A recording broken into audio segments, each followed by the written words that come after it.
Hello dears, मैं महेंद्र रणवा अपने YouTube channel पे आपका स्वागत करता हूँ। यदि डियर्स आप मेरे चैनल पे नए हैं तो चैनल को सब्सक्राइब कीजिएगा, लाइक कीजिएगा एंड अपने दोस्तों के साथ शेयर कीजिएगा। तो डियर्स आज हम बात करेंगे राजस्थान के अफवाह तंत्र की। राजस्थान के अफवाह तंत्र की। अब ये अफवाह क्या होता है? तो अफवाह तंत्र राजस्थान में राजस्थान में दोनों प्रकार का अफवाह तंत्र पाया जाता है, ठीक है ना। तो अफवाह क्या होता है? मुख्य नदी व उनकी सहायक व उपसहायक नदियों द्वारा सिंचित प्रदेश, नदियों द्वारा सिंचित प्रदेश या सिंचित प्रदेश अफवाह कहलाता है, ठीक है ना। एक मुख्य नदी होगी, मुख्य नदी के साथ में उनकी सहायक एंड उपसहायक नदी होगी। जैसे यहाँ से कोई उद्गम स्थल है, यहाँ से कोई मुख्य नदी आ रही है, ठीक है। ये ए प्रकार की नदी थी, इसमें ये ए बी प्रकार की नदी मिल गई, इधर से ए सी प्रकार की मिल गई, इधर से बी ए मिल गई, ठीक है। इस प्रकार की नदियां हैं। तो ये तो मुख्य नदी हो गई, ये इनकी क्या हो गई? सहायक नदियां। और उपसहायक, सपोज कीजिए यहाँ से कोई नदी थी, ए बी सी मिल गई, यहाँ से सी ए बी मिल गई, ये क्या है? ये इनकी उपसहायक नदियां हैं। तो अफवाह क्या कहलाएगा? मुख्य नदी और उनकी सहायक नदियों, ठीक है, एंड उनकी उपसहायक नदियों द्वारा जो सिंचित प्रदेश है, ये क्या है? इनके द्वारा सिंचित प्रदेश है। और ये ही क्या कहलाता है? अफवाह तंत्र। क्या कहलाता है? अफवाह तंत्र, ठीक है। तो मुख्य नदी और उनकी सहायक एंड उपसहायक नदियों द्वारा सिंचित प्रदेश अफवाह तंत्र कहलाता है। अब हम बात करते हैं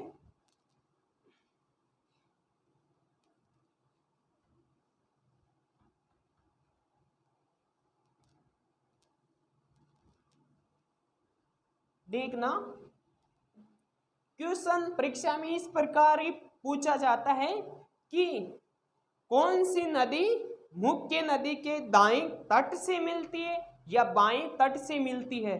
तो यहां से सपोज कीजिए ये उद्गम स्थल है, तो यदि हम उद्गम स्थल की ओर पीठ करके खड़े हो जाए तो अपना दायां नदी का दायां, अपना बायां नदी का बायां, ठीक है ना। तो इस प्रकार वाला ये क्षेत्र तो कि कौन सा होगा? इधर मैंने पीठ की तो ये तो कौन सा हुआ? बायां, और इधर वाला दायां। अब यदि कोई भी नदी इधर से मिली तो वो दाएं तट की नदी कहलाएगी, और कोई नदी इधर से मिली वो बाएं तट की नदी कहलाएगी। आई होप आपको इनके बारे में समझ में आया होगा। अब हम बात कर लेते हैं राजस्थान में जो अफवाह तंत्र है वो उनकी दृष्टि से कौन सा अफवाह तंत्र कितना प्रतिशत रखता है, कितने जल धारण की क्षमता रखता है, ये सभी बात करेंगे हम।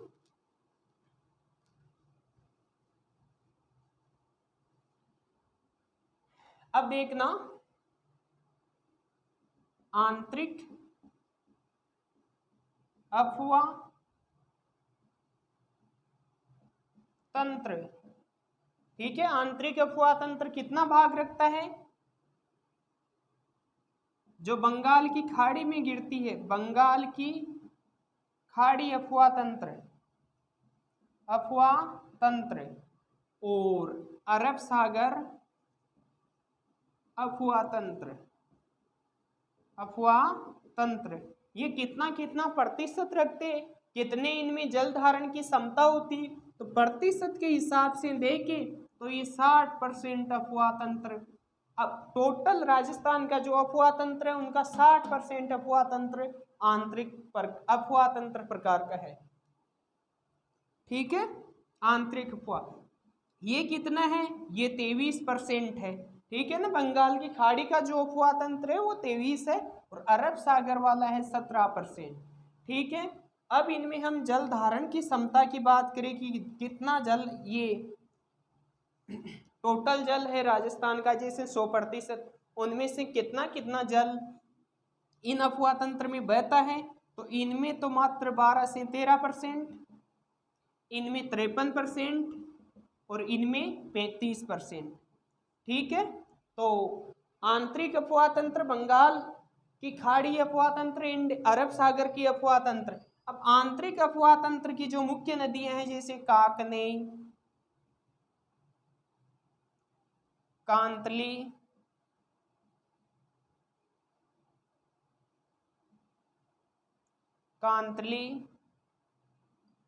घग्गर, ये नदियां क्या है, मुख्य है इनकी।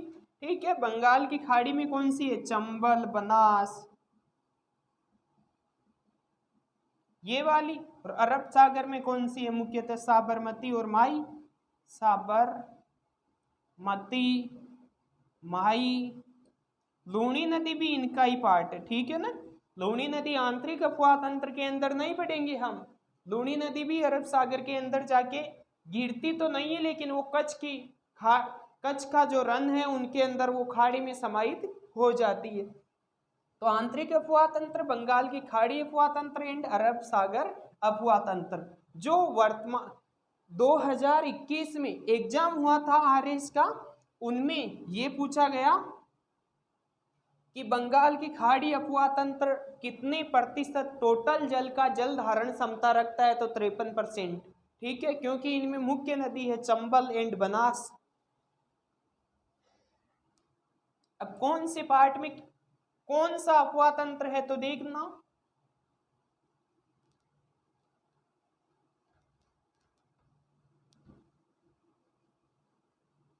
जैसे ये हमारा राजस्थान का नक्शा बनाता हूं मैं,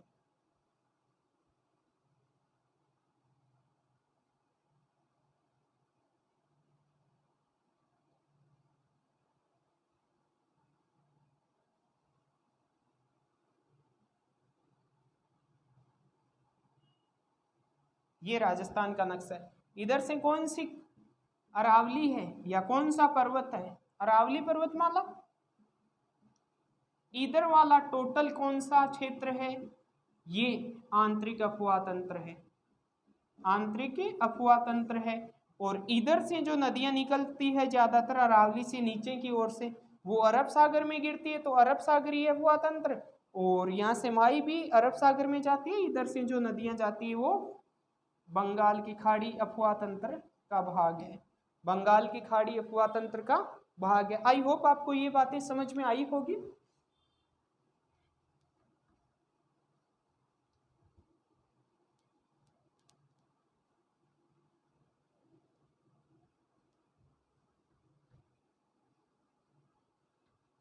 अब राजस्थान क्या है कि राजस्थान में एक तो बारिश कम, एक जो यहाँ पे नित्यवाही नदियां बहती है वो भी कम। भारत में सबसे कम वर्षा प्राप्त करने वाला भी है ये, और टोटल वर्षा का ये मात्र राजस्थान कितना परसेंट करता है, तो ये करता है 57.51%। ठीक है, ये टोटल वर्षा का इतना परसेंट प्राप्त करता है, 57.81%। ठीक है ना। इनके बाद में हम बात करें कि चित्तौड़गढ़ में राजस्थान में सर्वाधिक नदियां कौन से जिले में बहती है, तो चित्तौड़गढ़ में सर्वाधिक नदियां बहने वाला जिला, सर्वाधिक नदियां कौन से जिले में बहती है, तो चित्तौड़गढ़ में। और ऐसे कौन से जिले हैं जहां पे नदियां भी नहीं बहती, तो बीकानेर व चूरू ऐसे जिले हैं जहां पे कोई भी किसी भी प्रकार की नदी नहीं बहती,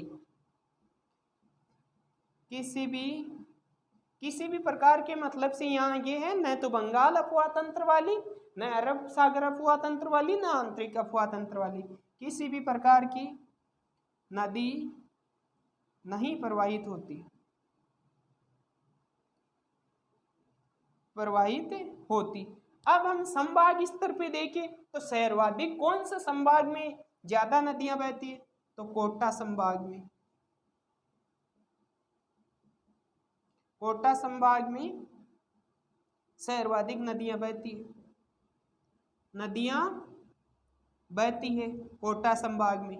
ठीक है, और कौन सा संभाग है जिसमें सबसे कम नदियां बहती है, तो वो संभाग है बीकानेर, बीकाणु, बीकानेर। ठीक है ना, बीकानेर की स्थापना किसने की थी, राव बीकानेर और नरा नाम का एक जाट सरदार था, उन्होंने इनकी स्थापना की।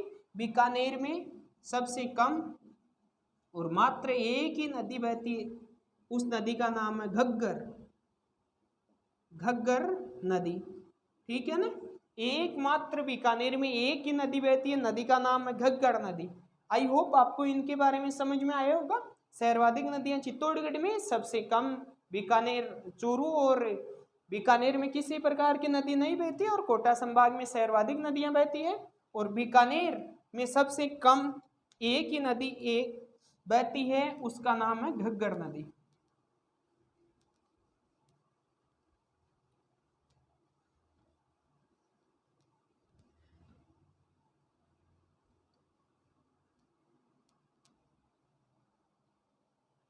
अब हम बात करेंगे राजस्थान के अफवाह तंत्र में। एक नंबर अफवाह तंत्र आंतरिक अफवाह तंत्र, आंतरिक अफवाह तंत्र। आंतरिक अफवाह तंत्र किसे कहेंगे, ऐसा अफवाह तंत्र, ऐसा अफवाह तंत्र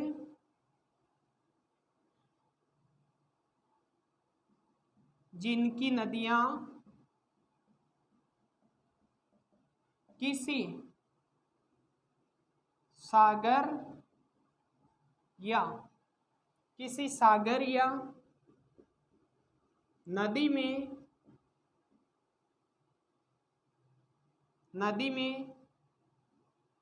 ना गिरे, अर्थात उनका मुहाना कहाँ रहेगा, मिट्टी के अंदर, अर्थात वो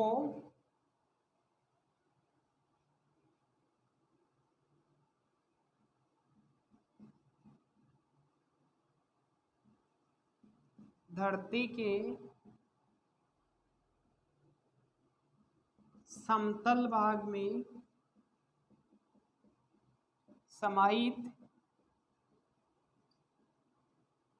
हो जाती है। ठीक है ना, समतल भाग में समाहित हो जाती है, इन्हें ही हम क्या कहेंगे, आंतरिक अफवाह तंत्र। ठीक है ना, जैसे सपोज कीजिएगा कोई नदी है, वो किसी पर्वत से आई और यहाँ पे समतल जगह पे फैल गई और यहाँ पे ही वो समाप्त हो गई, तो वो किसका उदाहरण है, आंतरिक अफवाह तंत्र का। ठीक है,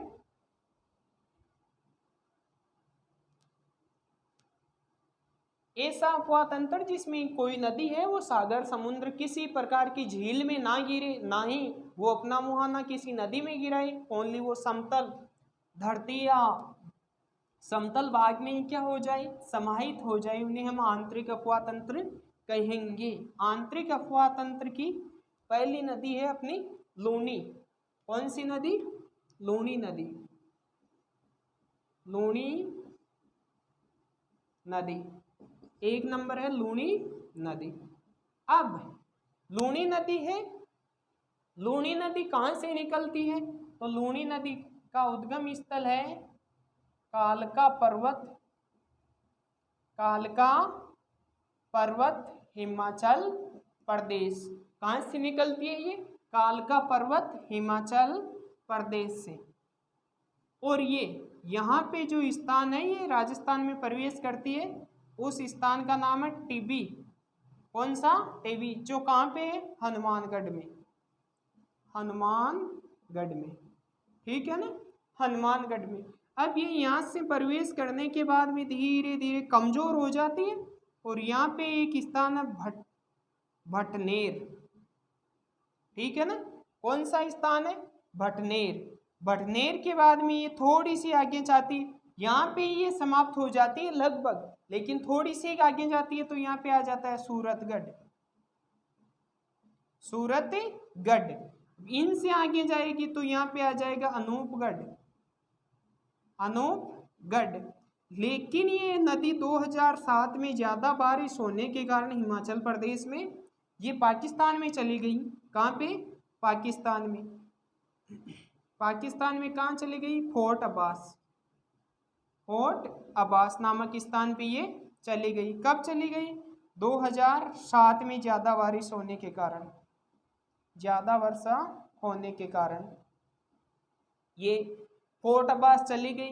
ठीक है ना। और इस नदी को पाकिस्तान में हकरा के नाम से जाना जाता है, हकरा नदी। ठीक है ना। कौन सी नदी को? लूणी नदी को कौन से नाम से जाना जाता है? हकरा नदी के नाम से। इसी नदी पे हनुमानगढ़ में कालीबंगा एंड पीलीबंगा सभ्यताएं बसी। कालीबंगा, पीलीबंगा सभ्यताएं।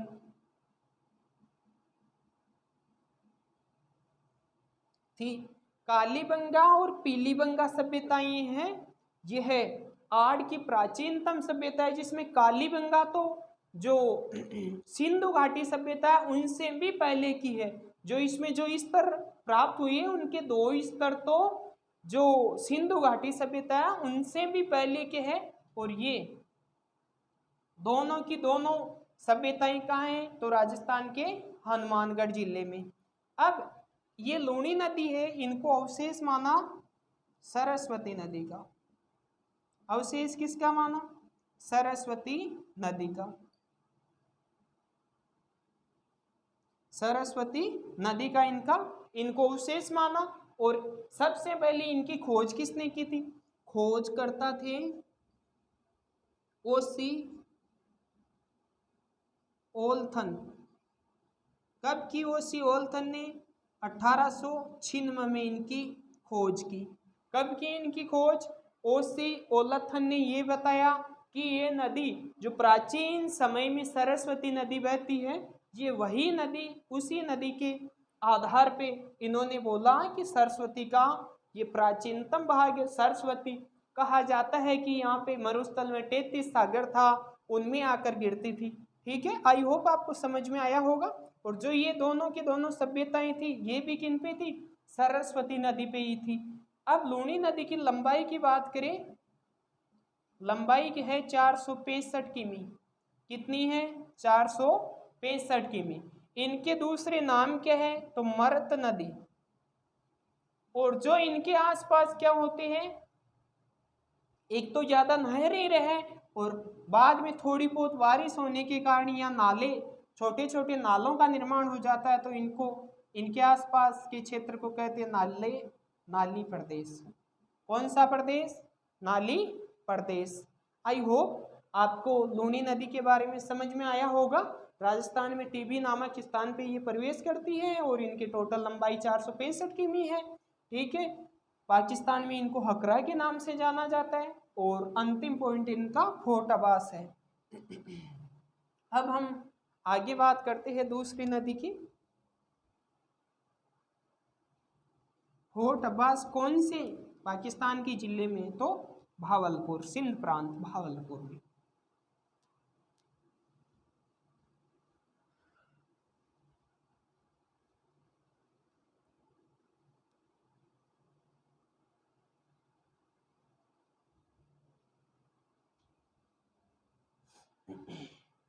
अब हम बात करेंगे 2 नंबर नदी की, कांतली नदी।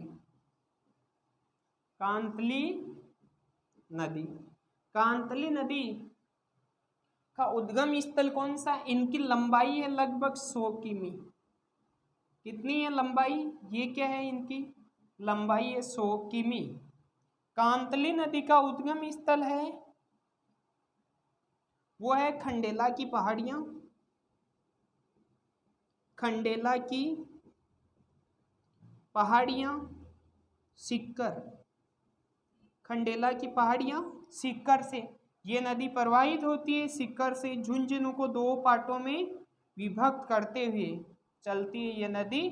और चूरू एंड झुंझुनू की सीमा पे ये समाप्त हो जाती है और इनकी लंबाई कितनी है 100 किमी। इन्हीं नदी के ऊपर सीकर में गणेश्वर सभ्यता है, गणेश्वर सभ्यता कहाँ है सीकर में, और इन्हीं नदी के ऊपर झुंझुनू में सुनारी सभ्यता है, सुनारी सभ्यता। ये किस प्रकार की सभ्यता है, ताम्र जननी सभ्यता, जननी सभ्यता है ये, ठीक है। इनकी लंबाई ये निकलती कहां से, खंडेला की पहाड़ियों से, लंबाई 100 किमी है। और ये है नदी झुंझुनू को 2 बराबर भागों में बांटती है, 2 बराबर भागों में विभक्त करती है, ठीक है ना। 2 बराबर भागों में विभक्त करती है, अर्थात झुंझुनू के मध्य से होकर गुजरती है। अब इनके आसपास क्या था कि तंवर वंशीय शासक राज करते थे यहाँ पे, तंवर वंशीय शासक यहाँ पे राज करते थे, तंवर वंशीय शासक राज करते, और वो राज करते, इसी कारण इनका आसपास का जो क्षेत्र है उस क्षेत्र को हम कहते हैं तोरावाटी। कौन सा, तोरावाटी क्षेत्र कहते हैं हम। किनको कहते हैं तोरावाटी क्षेत्र, तो कांतली नदी का जो आसपास का एरिया है उन्हें हम तोरावाटी क्षेत्र कहते हैं। इनके बाद में अगली 3 नंबर पे है हमारी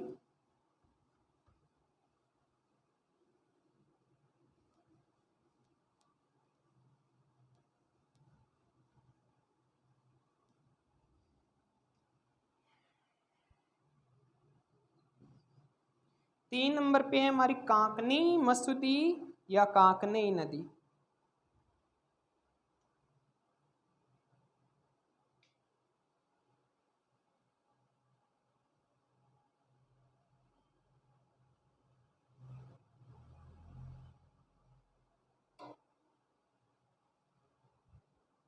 कांकनी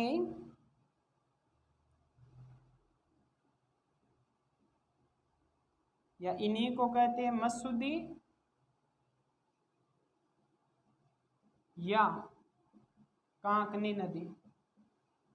ये नदी जैसलमेर की मुख्य नदी है और इनकी लंबाई है मात्र 17 किमी, 17 किमी नदी की इसकी लंबाई है। ये नदी कहाँ से निकलती है, तो यहाँ पे है जैसलमेर। कौन सा मेर, जैसलमेर। जैसलमेर से 27 किमी उत्तर की ओर, कितना किमी, 27 किमी। यहाँ पे पहाड़ियाँ हैं, पहाड़ियों का नाम है कोटारी गांव की पहाड़ियाँ, कोटारी गांव की पहाड़ियाँ। कोटारी गांव की पहाड़ियों से एक नदी निकलती है, नदी का नाम है कांकनी नदी, ठीक है। और वो नदी ज़्यादा बारिश होने के कारण एक जैसलमेर में झील है, झील का नाम है बुझ झील। कौन सी झील, बुझ झील। उस बुझ झील में गिर जाती है, ठीक है। यदि ये यहाँ पे पहले ही समाप्त हो जाती है आंतरिक अफवाह तंत्र में तब कांकनी, और ये बाद में यहाँ से आगे बढ़ जाती है तो इस नदी को मसूरती नदी कहते हैं, ठीक है। तो कौन से गांव की पहाड़ियों से ये निकलती है, तो कोटारी गांव की पहाड़ियों से। इस नदी की इम्पोर्टेंट विशेषता ये है कि आंतरिक अफवाह तंत्र की, आंतरिक अफवाह तंत्र की सबसे छोटी नदी, सबसे छोटी नदी कौन सी है, कांकनी नदी, जो जैसलमेर की प्रमुख नदी है। आई होप आपको इनके बारे में समझ में आया होगा।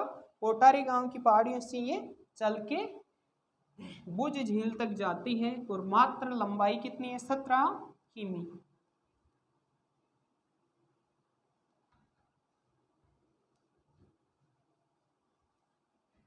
चौथी नदी है हमारी रूपारेल नदी। कौन सी नदी? रूपारेल नदी। रूपारेल नदी, ये नदी भरतपुर की मुख्य नदी है। भरतपुर की मुख्य नदी है ये। और ये निकलती कहाँ से है? तो यहाँ से अलवर से निकलती है ये। कौन सी पहाड़ियों से? उदयनाथ की पहाड़ियों से। उदयनाथ की पहाड़ियों से ये निकलती है।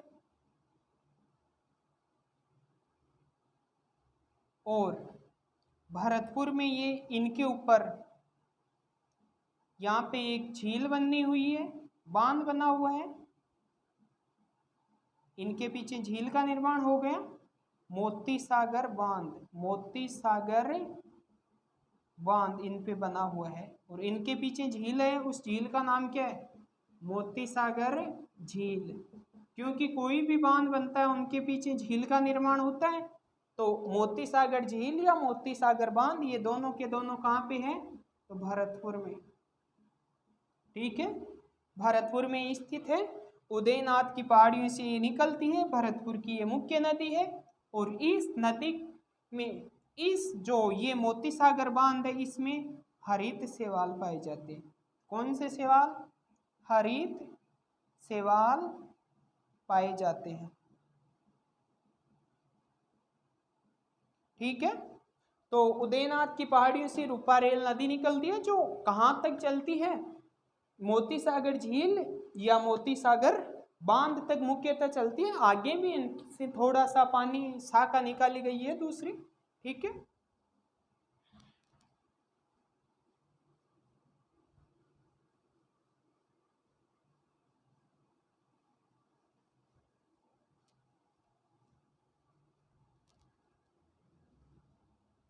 अब हमारी 5 नंबर नदी है। नदी का नाम है साबी नदी। कौन सी नदी? साबी नदी। नदी की लंबाई है 185 किमी। 185 किमी। ये नदी चलती कहाँ से है? तो सेवर की पहाड़ियाँ, जयपुर। सेवर की पहाड़ियाँ, जयपुर। ये जयपुर से चलती है और सीधी अलवर की ये मुख्य नदी है। ठीक है, गुरुग्राम हरियाणा तक जाती है ये। गुरुग्राम हरियाणा, ये हरियाणा तक चलती है। लंबाई कितनी है? 185 किमी। अलवर की मुख्य नदी, अलवर की मुख्य नदी। नदी की लंबाई है 185 किमी। और राजस्थान की एकमात्र नदी, एकमात्र नदी जो एकदम दक्षिण से उत्तर की ओर चलती है। ठीक है, उत्तर की ओर चलती है। यही नदी का नाम क्या है? नदी का नाम साबी। और इसी साबी नदी के ऊपर जयपुर में एक सभ्यता थी। सभ्यता का नाम था जोधपुरा सभ्यता। और ये जोधपुरा सभ्यता क्यों प्रसिद्ध है? क्योंकि यहाँ से किसके अवशेष मिले? हाथी दांत के अवशेष। हाथी दांत के अवशेष। ठीक है, अब देखना, सेवर की पहाड़ियों, जयपुर से ये नदी गुरुग्राम हरियाणा तक जाती है। लंबाई 185 किमी है। अलवर की मुख्य नदी है और राजस्थान की एकमात्र नदी जो दक्षिण से एकदम उत्तर की ओर चलती है। और इन्हीं के ऊपर जोधपुरा सभ्यता है, जो हाथी दांत के अवशेष के लिए काफी प्रसिद्ध है। यहाँ पे हमने थोड़ी देर पहले एक नदी पढ़ी थी, रूपारेल नदी। ये राजस्थान की एकमात्र आंतरिक अफवाह तंत्र, अफवाह कि एकमात्र नदी है जिस पे कोई बांध बना हुआ है, बना हुआ है। आई होप आपको मैंने 5 नदियां पढ़ाई थी मुख्य मुख्य आंतरिक अपवाह तंत्र की, आपको समझ में आया होगा। जय हिंद, जय भारत। Thank you.